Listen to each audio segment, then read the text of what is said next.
সময়ের সাথে সাথে টেকনোলজির ব্যবহার যেরকম বেড়েছে, শহর থেকে শহরের বা দেশ থেকে দেশের দূরত্ব অনেক কমেছে।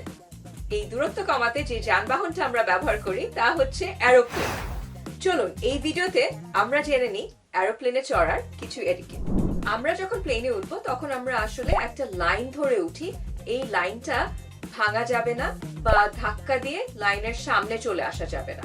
আরেকটা জিনিস মাথায় রাখতে হবে, যখন আমার সামনে একজন মানুষ দাঁড়িয়েছে তখন তার সাথে আমার একটা মিনিমাম পার্সোনাল স্পেসের জন্য ডিসটেন্স বজায় রাখতে হবে।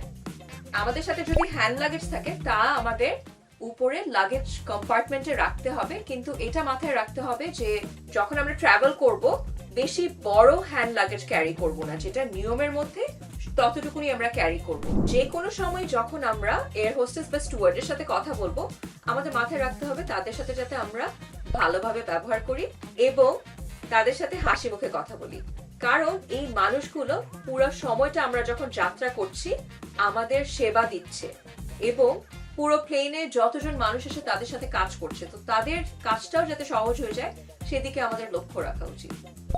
প্লেনে ওঠার পরই এয়ার হোস্টেস আমাদেরকে ইউজুয়ালি ব্রিফ দিয়ে থাকে সেফটি মেজার নিয়ে। এই ব্রিফগুলো শোনা কিন্তু খুবই জরুরি। আর এরপরে কথা বলবো আমার প্লেনের সবচেয়ে প্রিয় পর্ব নিয়ে, তা হচ্ছে বেশিরভাগ সময় ফ্লাইটে খাবার সার্ভ করে, একটা স্ন্যাক দেয়, বা আমরা যদি বেশি দূরের ফ্লাইটে যাই তখন একটা পুরো দুপুরের লাঞ্চ বা রাতের ডিনারও দেয়। সো এই খাবারটা খুব মজা হয়, আবার সবসময় হয়তো অত মজাও হয় না, কিন্তু যেটা মনে রাখতে হবে তা হলো খাবারটা আমাদের গুছিয়ে খেতে হবে। ইউজুয়ালি তারা কাঁটা চামচ দেয়, তা দিয়ে খেতে হবে এবং খাবার খেয়ে খাবারের প্যাকেটটা এদিকে ওদিকে ছুঁড়ে ফেলা যাবে না।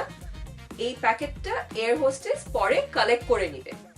অনেক সময় দুটো সিটের মাঝখানে জায়গা কম থাকে, কিন্তু আমাদের মাথায় রাখতে হবে যাতে আমরা সামনের সিটে পা দিয়ে না লাথি দিই এবং সিটে হেলান দেওয়ার যে জায়গা আছে সেটা বেশি করে যাতে আমরা না রিক্লাইন করি, তাহলে পিছনের যে প্যাসেঞ্জার তার অসুবিধা হবে।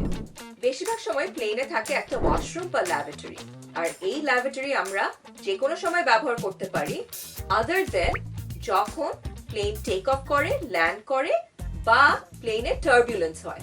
ছোট ফ্লাইটে দেখা যায় যে একটাই বাথরুম থাকে এবং বড় ফ্লাইটে হয়তো হাতে গোনা কয়েকটা থাকে এবং তা ব্যবহার করতে হয় অনেক মানুষের একসাথে।